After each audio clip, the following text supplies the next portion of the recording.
Sunday past, the Last Dance documentary came out.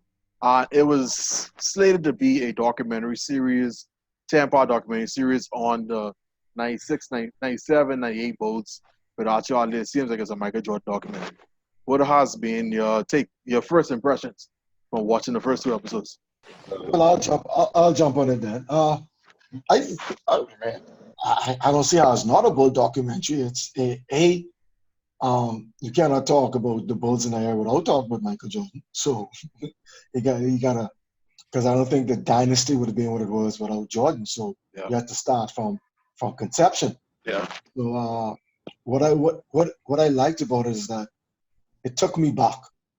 Because we be having this conversation, LeBron, Kobe, Jordan, whoever it is, and it reminded you that Jordan always found a way to win. Whether it was skill set or nothing, his mindset was totally different, and just reminded you of his mindset. And you got behind the scenes view of someone out there say, hey, he can push you to be the best, or you're gonna have to fall off. So I mean, so far I'm enjoying it. It's nostalgic because I was old enough to remember that era, not just I was in 1998. I was 20, so I clearly remember that era. Even before when he won the first championship was against my Lakers with the one hand, and that scarred in my brain. So I can't forget that. But I mean, I like it. I'm definitely looking forward to the other episodes. I think this just is the groundwork. What struck me is that how disrespectful the two stars of the team were towards the general manager, yeah. like blatantly to his face, like that stood out to me. But anything else but the Jordan type of Jordan mentality and how he acted, and Scotty coming into the league and then coming into himself, I remember that. So it was nothing new to me, just as a friendly reminder. My growing up, I had the Come Fly With Me. That was a videotape. Was it a videotape or DVDs? Was out yet?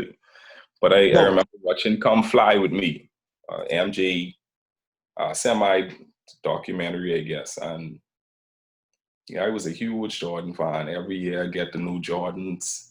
So it was nostalgic and it brought back a lot of memories.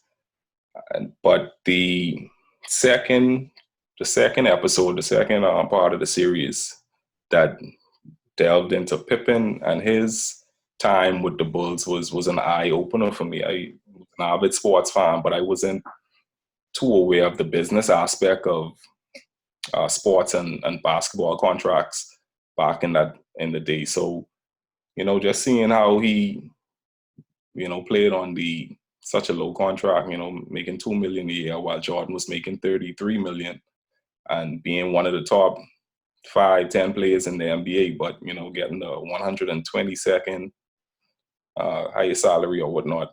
It was sad to see, man. And they painted the picture where they showed his upbringing, and he had his father in a wheelchair, his brother in a wheelchair. It's like you almost could see why he chose that option of security with the contract in '91. But after or while watching the program, I went on Twitter, and a lot of people were bashing Jordan, saying he should have maybe stood up for Pippen and speak with him and see if they could have renegotiated the contract or whatnot. And they felt that Jordan left them alone. And it was a part in the documentary where Jordan actually admitted Pippen was being selfish, and I was like, "Oof, that ain't the right time to say that, MG." You know what I mean? So it was tough to see that part, but the documentary so far is excellent, and I just can't wait to see the remaining parts of the series. So, kudos and shout out to Andy Thompson, the Bahamian, who, engineered this idea to Adam Silver to get this started. So, you know what I mean? This goes to show that the Bahamian sports reach is just as far-fetched as we spoke about in the last series. So, good job. First impression of the documentary, I think it's a good documentary. I think it's a very timely documentary. Seeing that the old discussion is very prevalent. For a lot of people that wouldn't have been able to see Jordan play firsthand, such as myself, I've only seen Jordan in videos and so on and so forth. I've known a lot about Jordan, basically being a sports fan. So I know all his greatness and things like that, and the accomplishments and things like that. But like Eddie was saying, the second episode where pertaining to Scottie Pippen and the business aspect of things, and then the fact that how they treated their general manager and so on and so forth, that was an eye opener to me. But it's a very good documentary. It does help with a lot of younger people really remembering and understanding how great Michael Jordan actually was and is. So I think it's a very timely documentary, and I'm glad they actually bring it out. Yeah, for me, my first impression, I was glued to the TV. I mean, I had to find somebody to watch it. I watched it twice now, actually. The first episode, I watched it twice, and it's fascinating. I grew up, even though when Jordan was drafted, I wasn't born yet. So I grew up. My first real game I watched was when that same season when he beat the Jazz, when he had that crossover. He crossed over Brian Russell, On so 98?